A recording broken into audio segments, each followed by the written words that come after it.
ముమ్మిడివరం మండలము అనాథవరము మునుకోటివారిపాలెంలో త్రాచుపాము హల్చల్ చేసింది. గ్రామానికి చెందిన మగాపు వెంకటేశ్వరరావు నివాస గృహం ఆవరణలో పామును చూసి భయభ్రాంతులకు గురయ్యారు. వెంటనే స్నేక్ క్యాచర్ వర్మకి సమాచారం అందించారు. గణేష్ వర్మ హుటాహుటిన సంఘటన స్థలానికి చేరుకున్నారు. పాముని చాకచక్యంగా పట్టుకుని డబ్బాలో బంధించి తీసుకెళ్లారు. నిర్మానుష ప్రదేశాల్లో వదిలిపెడతానని తెలియజేశారు. ఈ సందర్భంగా గణేష్ వర్మను పలువురు అభినందించారు.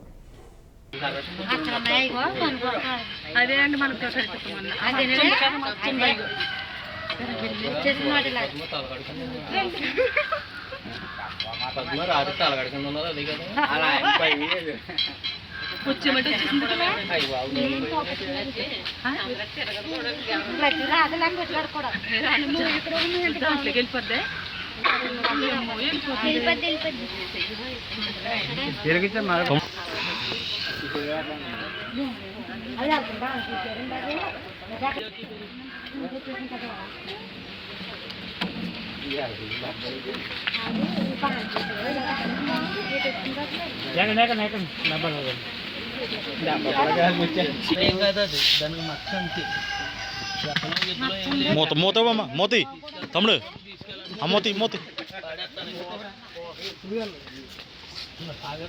మూత లేకుండా